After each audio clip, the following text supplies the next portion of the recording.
गौतम अडानी का सितारा आजकल अपनी बुलंदियों पर है। सितारा जब बुलंदियों पर हो तो क्या ही कहना। गौतम अडानी एक के बाद एक कंपनियों का अधिग्रहण कर रहे हैं। अपने बिजनेस को दिन दुगना रात चौगुना करने में लगे हुए हैं।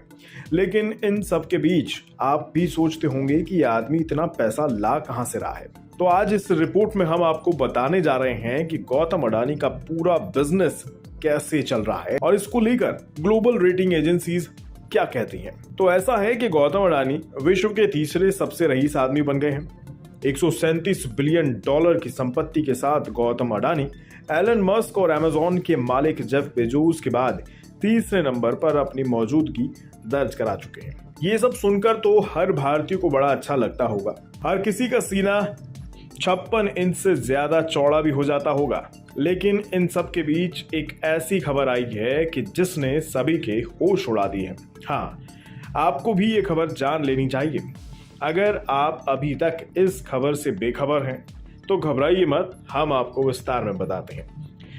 जानी मानी रेटिंग एजेंसी क्रेडिट स्विस का मानना है कि गौतम अडानी के समूह वाली अडानी ग्रुप ने पिछले 5 वर्षों में अपने कर्ज के स्तर को 1 ट्रिलियन रुपए से बढ़ाकर 2.2 ट्रिलियन रुपए कर लिया है, यानी लगभग डबल। हाल में ही सीमेंट निर्माता होलसिम के भारत के कारोबार को अधिग्रहण करने के लिए अडानी ग्रुप ने 40,000 करोड़ रुपए का अतिरिक्त कर्ज ले लिया था। इससे अडानी ग्रुप पर कुल मिलाकर 2.6 ट्रिलियन रुपए का कर्ज हो गया है। ये भारी भरकम कर्ज आप लोगों के गले नहीं उतर रहा होगा। सबको लग रहा है कि कर्ज लेकर घी पीने वाली कहावत कहीं सच ना हो जाए। अब डर लगना भी स्वाभाविक है, और डर लगे भी क्यों ना। 2,60,000 करोड़ रुपए कोई छोटी मोटी रकम तो होती नहीं। अगर आप इसके सालाना आधार पर लोन लेने के परसेंटेज पर ध्यान देंगे तो इसमें करीब 50% का उछाल आपको देखने को मिलेगा। यानी जिस तरह अडानी ग्रुप के पैसे बढ़ रहे हैं उसी प्रकार इसके लोन लेने की स्पीड भी बढ़ रही है। अब आप ये सोच रहे होंगे कि इतना सारा पैसा अडानी ने लिया तो इसका यूज कहां कहां किया। तो चलिए इससे भी आप लोगों को रूबरू करवा देते हैं।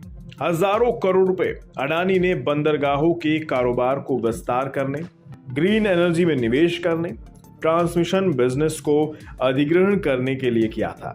अडानी ग्रुप ने हवाई अड्डे, सड़कें, डेटा केंद्र को बनाने में इन पैसों का इस्तेमाल किया था। हालांकि विश्लेषकों का यह भी कहना है कि कर्ज का लेवल भले ही बड़ा हो गया, लेकिन अडानी ग्रुप के लिए नकदी का फ्लो भी तेजी से बढ़ रहा है। अडानी ग्रुप के पास नई नई संपत्तियां भी आ रही हैं, जिससे उनको ऑपरेशनल दिक्कतों का सामना कम ही करना पड़ सकता है। लेकिन आशंका तो ये भी जताई जा रही है कि आक्रामक तरीके से लगातार भारी इन्वेस्टमेंट करने से कंपनी के क्रेडिट और कैश फ्लो पर दबाव बन सकता है, जिससे अडानी ग्रुप कर्ज के जाल यानी डेब्ट ट्रैप में फंस सकते हैं। अगर हालात बाद में बेकाबू हो जाते हैं तो कंपनी के डिफॉल्टर होने का खतरा भी बढ़ जाएगा।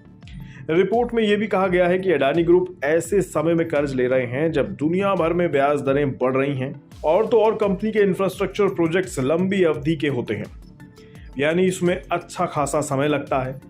तो जब समय ज्यादा लगेगा तो बाद में इसमें और निवेश की जरूरत पड़ सकती है। तो तमाम बातों से ये साफ लगता है कि अडानी ग्रुप मुश्किलों में घिर सकती है, और ये रिस्क दिन प्रतिदिन बढ़ता ही चला जाएगा। अडानी ग्रुप को लेकर क्रेडिट स्विस का यह भी मानना है कि ग्रुप कई ऐसे नए कारोबार में एंट्री कर चुका है जिसमें कैपिटल की बहुत ज्यादा जरूरत होगी, और तो और नए बिजनेस के लिए ग्रुप के पास कम अनुभव भी होगा। ऐसे में अडानी ग्रुप को एनालिस्ट ने हाई कीमैन रिस्क की कैटेगरी में रखा है। अब आप बार बार लोगों से ये तो सुनते ही होंगे कि इस ग्रुप पर सरकार की असीम कृपा है। तो फिच ग्रुप की क्रेडिट एजेंसी ने भी अपनी रिपोर्ट में इस बात की हामी भरी है। उसका मानना है कि भारतीय बैंकों और सरकार के साथ अडानी ग्रुप के बेहतर संबंध हैं। अडानी ग्रुप के बेहतर संबंध निवेशकों के लिए राहत की खबर है।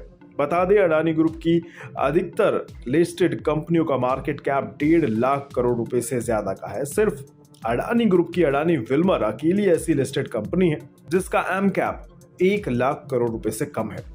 अडानी समूह की अन्य कंपनियां Adani transmission limited, Adani total gas, Adani green energy limited, Adani enterprises limited, Adani port and social economic zone limited, इन सब का एम कैप पहले से ही 1.5 लाख करोड़ रुपए से ज्यादा का है।